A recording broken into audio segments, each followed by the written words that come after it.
Hey guys, welcome to VJ classes. My name is Vijay Dasani. आज इस video lesson में आप पढ़ने जा रहे हैं लाइफ प्रोसेस का पार्ट 4। ठीक है, 3 पार्ट्स आर ऑलरेडी अपलोडेड और इनके पीडीएफ भी आपको डिस्क्रिप्शन लिंक में मिल जाएंगे, तो उससे आप नोट्स बना सकते हैं। ठीक है, अब तक हमने फोटोसिंथेसिस, डाइजेशन कंप्लीट कर लिया था। अब हम इस वाले लेसन में स्पेशली मैं टीथ के बारे में आपको कुछ बताना चाहता हूँ। टीथ, लिवर और पेनक्रियास, यहाँ से क्वेश्चन आने के चांसेस बहुत ब्राइट हैं, तो आप इसको प्लीज़ ध्यान से देखें। पहली बात तो आपको मैं बता दूँ, टीथ जिसको हम हिंदी में दांत बोलते हैं, इसका सिंगुलर फॉर्म होता है टूथ, ठीक है, और प्लूरल फॉर्म होती है टीथ। जैसे कि हमारा सिंगुलर फॉर्म होता है आपके पास फुट और प्लूरल फॉर्म होती है आपके पास फीट, तो ये ध्यान रखें। ठीक है, छोटी छोटी चीज़ें आपको पता होनी चाहिए। तभी टीथ के आगे इधर आर लगा हुआ है। Teeth are the hardest non bony. और एक और मैं आपका वहम दूर कर दूं, जो दांत हमारे होते हैं वो हड्डी नहीं होती, उसको हड्डी का पार्ट नहीं बोलते कभी भी। जो हमारे दांत होते हैं वो कभी भी हड्डी का पार्ट नहीं होते, हड्डी नहीं होती बेसिकली। ये किससे बने होते हैं, क्या होते हैं, वो मैं आपको बताऊंगा। ठीक है, मेनली इनका कंपोजिशन आप कह सकते हो 92 to 95% कैल्शियम होता है। ठीक है, कैल्शियम होता है। जो इसकी अपर लेयर होती है वो सब मैं आगे आपको बताने वाला हूँ। और ये नॉन बोनी स्ट्रक्चर्स होते हैं, दे आर पार्शली एम्बेडेड, ठीक है, गड़े हुए होते हैं in the bony sockets of jaw bones. ठीक है, पर ये जो हमारी जॉज होती हैं ये जरूर बोन है। ठीक है, उसी में ही ये जो टीथ हैं ये गड़े हुए हैं, गुदे हुए हैं। तो आपके पास इधर 2 डायग्राम है, 2 फिगर हैं, एक ए और बी। ठीक है, फिगर ए में आपको दिखाया गया है कि ये मिल्क टीथ हैं और फिगर बी में आपको दिखाया गया है ये परमानेंट टीथ हैं। मिल्क टीथ यानी कि ये एक चाइल्ड के टीथ स्ट्रक्चर है, और परमानेंट टीथ मतलब ये एक अडल्ट का टीथ स्ट्रक्चर है। तो अब आपको ये समझना है इसमें फ़र्क क्या है। तो दांत के जो हमारे पास प्रकार हैं वो 4 तरीके के हैं, इंसिसर्स, केनाइन, प्रीमोलर्स और मोलर्स। ठीक है, इनका फंक्शन अलग अलग है, इनकी शेप अलग अलग है। ठीक है, और इनके नंबर्स भी अलग अलग हैं। तो आपको एक चीज़ मैं बता दूं, आपको इधर दिख रहा होगा इंसिसर्स, केनाइन, प्रीमोलर्स चाइल्ड में, और इधर आपको दिख रहा होगा इंसिसर, केनाइन, मोलर्स, प्रीमोलर्स। तो इधर मोलर्स एब्सेंट है, मोलर्स इधर एब्सेंट हैं। ये होता क्या है, कैसे है, ये हम समझेंगे यहाँ। मिल्क टीथ और परमानेंट टीथ के बारे में हम पढ़ने जा रहे हैं। इन मैन, ठीक है, एक मनुष्य में टीथ अपीयर इन 2 सेट्स। ठीक है, 2 सेट्स में ये आते हैं। The first set of 20 teeth appears from the age of 6 month onwards. ठीक है, 6 महीने से ही आपका आगे 6 महीने से आपके आने स्टार्ट हो जाते हैं। These are called milk teeth, और इनको हम दूध के दांत बोलते हैं। दे आर विदाउट मोलर्स, और इनमें मोलर्स क्या होते हैं, एब्सेंट होते हैं, यानी कि प्री मोलर्स आपको दिखेंगे पर मोलर्स नहीं दिखेंगे, बिल्कुल पीछे वाले हैं। Milk teeth are replaced by the permanent teeth. ठीक है, धीरे धीरे ये जो हमारे दूध के दांत होते हैं ये समय समय से झड़ते चले जाते हैं। Between 6 to 8 years of age, ठीक है, जब हम 6-8 साल के होने जा रहे होते हैं तो हमारे दूध के दांत टूटने लगते हैं और धीरे धीरे नए दांत आने लगते हैं, वो परमानेंट होते हैं। This second set of teeth persist throughout life और fall off during old age. ठीक है, और ये हमारे पास थ्रू आउट हमारी लाइफ तक रहते हैं, और ये भी झड़ने लग जाते हैं जब ओल्ड एज हमारी आने लगती है, और फिर दोबारा ये कभी नहीं आते। फिर हमें नकली दांतों का सहारा लेना पड़ता है, तमाम चीज़ें करानी पड़ती हैं। पर आपके लाइफ में आपको 2 बार टीथ अपीयर होंगे, एक बार सेट 1 जो झड़ जाएंगे, सेट 2 वो भी झड़ जाएंगे, पर वो उसके झड़ने के बाद आपको कोई नया दांत नहीं आएगा। ठीक है, जब हम 18 साल के ईयर में आ जाएंगे तो हमारे परमानेंट टीथ हो जाएंगे, और ये 28 नंबर्स में होंगे, जहाँ पे 8 मोलर्स होंगे बस। टोटल इन ऑल 8 मोलर्स होंगे। ठीक है, अब इनका नंबर और इनका काम और इनकी शेप यहाँ पे मैं आपको बताऊंगा। हमारे पास इंसिसर, केनाइन्स, प्रीमोलर्स, मोलर्स होते हैं। इंसिसर, केनाइन, प्रीमोलर्स और मोलर्स होते हैं। इंसिसर होता है चीजल शेप्ड। ठीक है, चीजल मतलब छेनी। आपने देखा होगा हथौड़ा और छेनी।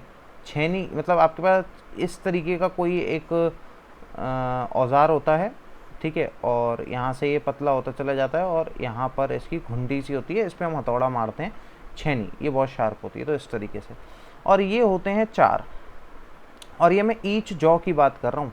ये टोटल नंबर ऑफ ऊपर वाले में 4, नीचे वाले में 4, तो 8 बनते हैं। ये फ्रंट के आपको दिखेंगे 4।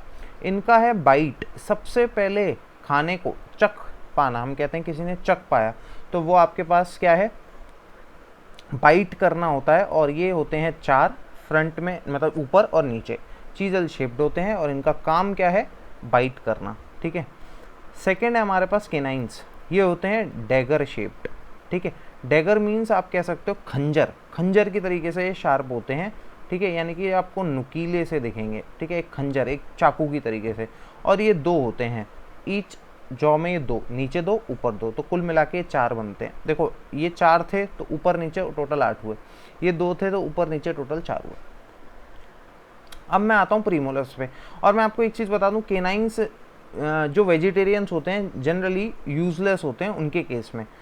मैन में आप ये कह सकते हो, क्योंकि मैन को वैसे नॉन वेजिटेरियन ओमनिवोरस माना जाता है, वो दोनों चीज़ें करता है, पर जो नॉन वेजिटेरियंस होते हैं उनमें केनाइंस का अच्छा यूज़ होता है। जो वेजिटेरियन होते हैं उनके केनाइंस मतलब ना के बराबर यूज़ होते हैं, यूज़ ही नहीं है उसमें कोई। ठीक है, क्योंकि टीयरिंग के काम में आता है, चीज़ को फाड़ने के काम में आता है। तो जनरली हम फ्लैश या मीट, उसको हम क्या करते हैं, फाड़ते हैं, टीयर करते हैं। ठीक है, फिर हम आते हैं प्रीमोलर्स पे। ये होते हैं broad teeth with large cusp, और ये होते हैं 4, और 4 ऊपर 4 नीचे, तो 8। ठीक है, इसकी शेप को आप ऐसे डिफाइन कर सकते हो कि इस तरीके का कुछ आपको स्ट्रक्चर दिखेगा। ठीक है, ऐसे ही फ्रंट में, मतलब मैं अगर यहाँ से देख रहा हूँ तो ऐसे ही फ्रंट में, ऐसे ही आपका पीछे, तो आपको कुछ ऐसा करके शेप दिखेगा। ये होते हैं आपके प्रीमोलर्स, तो ये टोटल हो गए 8। फिर मोलर्स आते हैं, सेम एज ऑफ प्रीमोलर्स 6, और इनका फंक्शन भी सेम एज प्रीमोलर्स होता है, शेप भी सेम एज प्रीमोलर्स होती है। तो टोटल हो गए 6, और ऊपर नीचे करके तो 12। तो अगर आप इनका टोटल लगाओगे तो आपको दिखेगा 12 और 8 20, और 20 और 12 32। तो ऐसे करके आपके 32 टीथ्स कंप्लीट होते हैं। पर मैं आपको एक चीज़ बता दूं कि जो 4 प्रीमोलर्स होते हैं, मोलर्स होते हैं, जो 4 मोलर्स होते हैं, वो 18 साल के काफ़ी बाद, मतलब बहुत बाद, जैसे मान लो किसी को 50 साल की उम्र में, किसी को 40, किसी को 30, ऐसे साल की उम्र में ये आना शुरू होते हैं। इसको अक्कल दाढ़ बोलते हैं हिंदी में। ठीक है, अक्कल दाढ़, और इंग्लिश में इसे बोलते हैं विजडम। अक्ल मतलब आप विजडम बोल सकते हो, तुथ। ठीक है, तुथ, ये 4 आते हैं, यानी कि 2 ऊपर, जो लास्ट में, इधर लास्ट में, और नीचे लास्ट में और लास्ट में। अगर ये सीधे आते हैं तो बहुत अच्छी बात है, पर अगर ये जरा सा भी टेढ़ा होगा तो आपकी स्किन में घुसने की कोशिश करेगा, और अगर आप इसको इग्नोर करते हो तो कैंसर जैसी समस्याएं भी होने लगती हैं, क्योंकि घाव बार बार घाव होता रहेगा वहाँ पे। तो ये काफ़ी डेंजरस भी हो जाते हैं, इसको निकलवाना ही पड़ता है अल्टीमेटली। ठीक है, और ये वेस्टिजियल ऑर्गन होते हैं। ठीक है, वेस्टिजियल ऑर्गन होते हैं। वेस्टिजियल ऑर्गन का मतलब जिसका आपकी बॉडी में कोई भी यूज़ नहीं है। अगर ये नहीं भी आते हैं तो भी चलेगा, क्योंकि अल्टीमेटली अगर ये गलत आते हैं तो आपको इसको निकलवाना ही पड़ेगा। ठीक है, तो ये आपका हो गया इंसिसर ऊपर 4, उसके बाद केनाइंस, उसके बाद प्रीमोलर्स, उसके बाद मोलर्स। तो हमने ये पढ़ा था कि जो मिल्क टीथ होते हैं उनमें ये एब्सेंट होता है, जो हमारे बचपन के दांत होते हैं उसमें ये एब्सेंट होता है। तो आप यहाँ से याद कर सकते हो कि टोटल 32 थे, और ये 12 अगर एब्सेंट हो जाएंगे, यानी कि 3 ऊपर यहाँ लेफ्ट में, 3 ऊपर राइट में, तो 3 और 3 6 ऐसे ही नीचे, तो 12, ये अगर ख़त्म हो जाएंगे तो हमारे पास 20 दांत बचेंगे। अब आप अगर ढंग से इन्हें देखोगे तब हो सकता है आपको और अच्छे से समझ में आए। जैसे कि आपके पास ये 4 दांत, देखो ये 4 दांत आपके पास इंसिसर्स हो गए। ठीक है, उसके बाद ये 1 दांत और इधर का 1 दांत, ये केनाइन हो गए, लुकीला है काफ़ी। ठीक है, उसके बाद आपके पास क्या है, यहाँ पे 2, यहाँ पे 2 प्रीमोलर्स, और ये 3 आपके पास मोलर्स, ये 3 आपके पास मोलर्स, और सेम आपका बॉटम वाली जॉ में आपके गड़े हुए हैं। ठीक है, तो ये आपको याद रखना है, याद रखोगे तो काफ़ी अच्छा रहेगा। तो इंसिसर्स की शेप भी आप देख लो, चीजल शेप है। ठीक है, छेनी की तरीके से, और ये खंजर की तरीके से। ठीक है, और ये थोड़ी 2 मतलब एक शार्प आर्क से बनी हुई शेप है, और इसकी शेप भी सेम है। ठीक है, तो इतना आपको याद रखना है, फंक्शन हो गए। अब हम पढ़ रहे हैं पार्ट्स ऑफ टीथ, बहुत ज़्यादा इंपॉर्टेंट है पार्ट्स ऑफ टीथ। टीथ के कौन कौन से पार्ट हैं, क्या है। टीथ एक्चुअली में एक दांत की इधर बात हो रही है, वो बना कैसे हुआ है। तो आपके पास है द पल्प, एक तो पल्प, एक है डेंटिन और एक है आपके पास डेंटाइन, आप इसे पढ़ सकते हैं, या फिर एनामल, ठीक है। अब पल्प, पल्प क्या होता है? The pulp is a part in the centre of a tooth made up of living connective tissue and cells called odontoblast. तो ये ऐसा एक पार्ट है जिससे कि आपके टिश्यूज कनेक्ट हैं, ये लिविंग पार्ट आप बोल सकते हो, लिविंग कनेक्टिव टिश्यू इससे और सेल्स इससे अटैच्ड हैं। तो इसमें अगर आप शेप में देखोगे तो पल्प ये रहा, और अगर आप देखोगे तो यहाँ से आपके कनेक्टिव टिश्यूज सेल्स जा रहे हैं, ठीक है। इसी में ही आप कह सकते हो कि हमें सेंसिटिविटी महसूस होती है जब हम कुछ भी ठंडा वंडा खाते हैं, तो इसकी वजह से ही वो होता है, क्योंकि लिविंग है। उसके बाद आपके पास आता है dentin. surrounds the pulp a hard yellow substance. It makes up most of the tooth and is as hard as bone. ठीक है, बहुत ज़्यादा मजबूत होता है। It's the dentine that gives teeth their yellowish tint. ठीक है, तो ये आपके पास डेंटिन है, पल्प के ऊपर वाली लेयर, ठीक है, और ये बोन से ज़्यादा, बोन की तरीके से ही हार्ड है ये, और इसी की वजह से ही आपके टीथ का कलर थोड़ा येल्लोइश होता है, ठीक है। वैसे टीथ का एक्चुअल कलर येल्लो ही होता है, ना कि वाइट, तो आपको ये भी समझ में आना चाहिए। और फिर इसके ऊपर एक और लेयर है enamel, the hardest tissue in the body, और ये हार्डेस्ट, सबसे ज़्यादा हार्डेस्ट मटेरियल है हमारी बॉडी का, covers the dentin and forms the outermost layer of the crown, ठीक है। It's let the teeth withstand the pressure of chewing and protects them from harmful bacteria and changes in the temperature from hot cold food, ठीक है। तो ये आपके पास जो layer है इसको हम क्या बोलेंगे? एनामल, और ये बहुत ही ज़्यादा मजबूत है, ये बहुत ही ज़्यादा मजबूत है।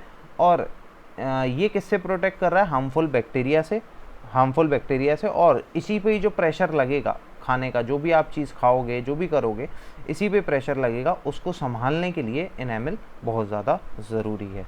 तो ये चीज़ आपको समझ में आनी चाहिए, ठीक है। और इधर मैंने केनाइन का फंक्शन आपको टीयरिंग बताया था, प्रीमोलर्स का नहीं बताया था।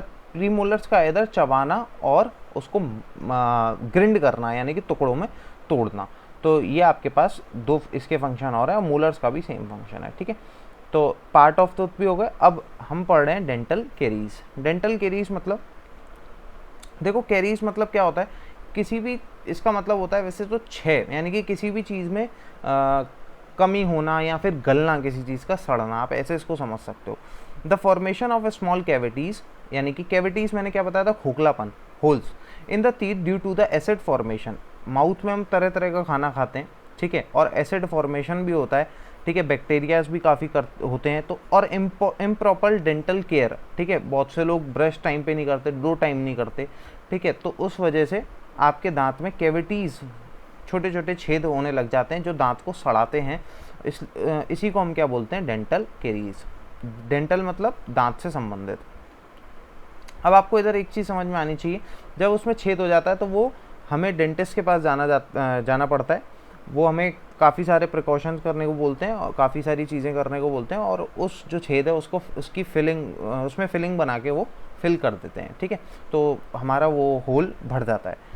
If the teeth are not cleaned regularly, अगर हम अपने दांतों को प्रॉपर साफ़ नहीं करेंगे, they become covered with a sticky yellowish layer. ये आपने भी कभी कभी ऑब्जर्व किया होगा, एक लेयर बन जाती है, एक परत सी बन जाती है दांतों पे फूड पार्टिकल्स की, ठीक है, yellowish, and bacteria cells called dental plaque, और इसी को हम बोलते हैं डेंटल प्लेक। तो हमें रोज़ रेगुलरली बेसिस पे, बहुत से लोग तो 2-3 बार भी करते हैं, अच्छी बात है, दांत को साफ़ करना चाहिए ताकि ये येलोइश लेयर ना बने और ये हमारे दांत को ना सड़ाए, ठीक है। और अब हम आते हैं लिवर पे।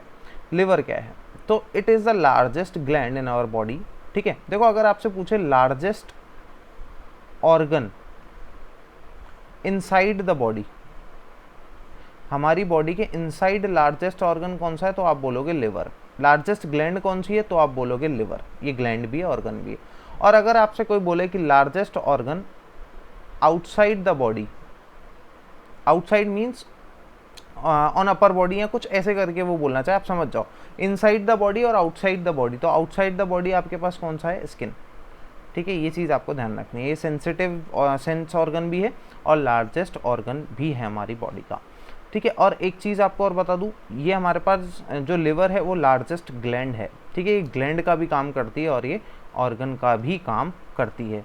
शेप क्या है, रेडिश ब्राउन, इसकी शेप क्या है, रेडिश ब्राउन। और वजन क्या है, 1.5 किलो, 1.5 kgs, यहाँ बोल सकते हो 1500 grams. It lies on the right side of the abdominal cavity, ठीक है। जो हमारे एब्डोमिनल कैविटी है और ये उसके राइट साइड में आता है। और बना कैसे होता है, जिस सेल से ये फॉर्म है, देखो आपको पता है कि पहले होते हैं सेल्स, उसके बाद होते हैं टिश्यूज़, उसके बाद होता है ऑर्गन मिलके ऑर्गन सिस्टम, और पूरा ऑर्गन सिस्टम मिलके ह्यूमन बॉडी बनती है। तो जिस सेल से लिवर बना है उसको हम बोलते हैं हेपेटिक सेल्स, ठीक है, उससे ये बना हुआ है। लिवर क्या करता है, बाइल जूस बनाता है जो कि स्टोर्ड होता है गॉल ब्लैडर में, ठीक है। आप गॉल ब्लैडर आप देख सकते हो, यहीं पर एक लगा हुआ है गॉल ब्लैडर, ठीक है, गॉल ब्लैडर। और इसमें आपका बाइल जूस स्टोर होता है। बनाया तो लिवर ने, पर स्टोर किसने करा, गॉल ब्लैडर ने। और फिर गॉल ब्लैडर ने ड्यूडेनम में रिलीज़ कर दिया। ड्यूडेनम आपको पता है स्मॉल इंटेस्टाइन का पार्ट होता है, तो इसने उसमें रिलीज़ करा। अब ये गॉल ब्लैडर जो बाइल जूस था, जो ये हम लास्ट वीडियो में मैं आपको बता चुका हूँ इसकी यूज़ क्या थे, इमल्सिफिकेशन ऑफ फैट को इमल्सिफाई करने में, फैट को छोटे छोटे मॉलिक्यूल्स में तोड़ने के लिए। तो बहुत सी बार बहुत से केसेस में गॉल ब्लैडर हटाना पड़ जाता है, इसमें किडनी वो स्टोन आ जाता है, ठीक है, तो इसको हटाना पड़ जाता है। इसलिए डाइजेशन में बहुत से लोगों को प्रॉब्लम होने लग जाती है। तो हमें मैं लास्ट में वो बता चुका था, अभी हमें लिवर के बारे में पढ़ना था, तो मैंने ये बता दिया, ठीक है। ग्लैंड्स देखो आपको पता होना चाहिए ग्लैंड्स क्या है, ठीक है। ग्लैंड्स क्या है, जो हार्मोन्स रिलीज़ करती हैं। तो लिवर भी एक ग्लैंड हो गई, ठीक है। और ग्लैंड्स भी दो तरीके की होती हैं, एक्सोक्राइन और एंडोक्राइन। एक्सोक्राइन मीन्स जिसके पास डक्ट हो, एंडोक्राइन मीन्स जिसके पास डक्ट नहीं हो, जो डायरेक्टली ब्लड स्ट्रीम में रिलीज़ करे। तो मैं आपको बता दूं, लिवर एक बोथ मिक्स ग्लैंड है।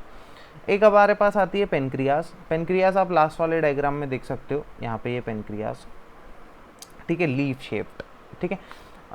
It is pink coloured levied shaped mixed gland. ये भी एक मिक्स्ड ग्लैंड है। मिक्स्ड ग्लैंड क्यों, क्योंकि ये एंडोक्राइन भी है और एक्सोक्राइन भी है, ठीक है।